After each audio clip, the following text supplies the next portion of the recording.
So the next question that I have for you, life after football, how have you applied those trials and tribulations to your personal life? Yeah, man. I think, going back to Coach Dungy, we talked about, never getting too high, never getting too low. And I think, the reason being that, right, because life is long.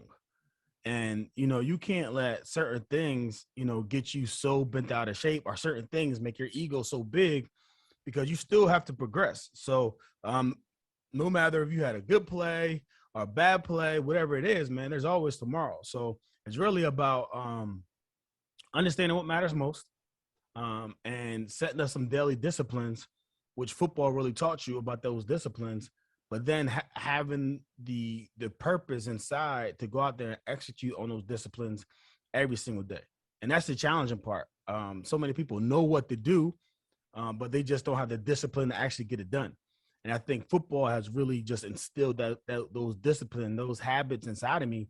So for me, getting up, working out 5 days a week, eating nutritious foods, exercising, staying fit, staying active, all these things is just a part of my DNA. Definitely. Did that help you start your own restaurant business? I've seen a little Yeah, bit about that. yeah, absolutely. I think at the peak, man, we had 10 restaurants. I had 7 franchisees, all about to open. I had a bunch of potential franchisees in the wings. But unfortunately, COVID came, right? Shut down sports. We went to a third-party delivery model that just didn't make sense for us. So I pivoted out of that business, and now, I'm spending my time speaking, writing books, and also got some development programs helping young entrepreneurs, kind of scale up their revenue, and by working less, right? By implementing Definitely. systems and disciplines inside their business. Definitely, Gary. So with my next couple questions, it's about the current NFL. It's about the Colts. With the 2021 Colts, how do you feel about their locker room? I think they got a solid locker room. I really like Chris Ballard, the GM, and Frank Wright, the head coach. I think two solid men, two smart men, and I think it kind of starts up top. So those guys do a great job, and obviously Ursay is the top, but those guys are instilled and leading the locker room, and I really believe in those guys. And then how they reward their players. Darius Leonard is a lights out, once in a generational talent. He just got rewarded with a big check. Jack Doyle was a solid guy, good locker room guy. DeForest Buckner.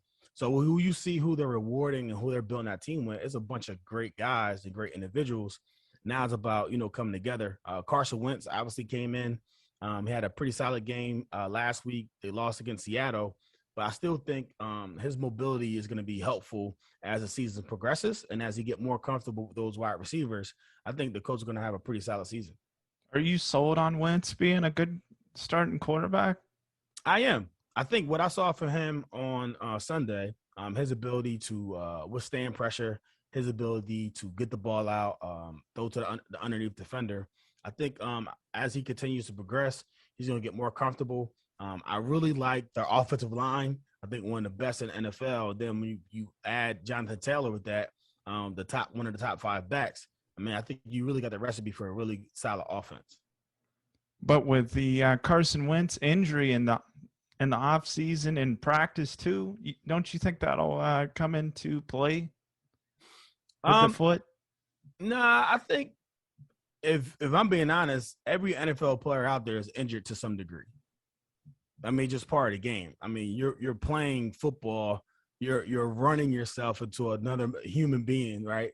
At insane amount of speeds. Definitely. So everyone's playing with some type of injury. So I think he's been savvy enough to manage that pain and play throughout it. The Colts have a great, phenomenal training staff. So I know they're working around the clock to make sure that he's optimal when it comes game time. So the injury doesn't worry me. I think they do a great job of putting players back in there. The practice, like I said earlier, him getting those reps with those receivers, that's going to take a little bit of time because he missed that, that window of opportunity during training camp when he had to sit out. But as he gets more comfortable, I think you're going to see more and more big plays, connections with T.Y. Hilton, Paris Campbell, some of those other guys with the opportunity to really make some big plays. Definitely. I'll leave you on this question, man. How many times do you wear your Super Bowl ring each week?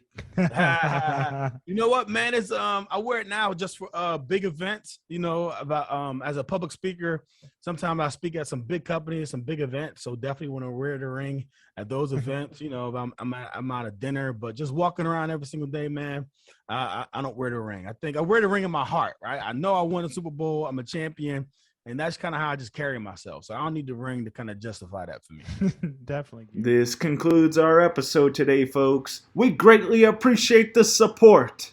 And if you're not a subscriber yet, hit the subscribe button and the notification bell to get all our up-to-date content. And if you like this video, hit the like button. We greatly appreciate it. We welcome you back next time.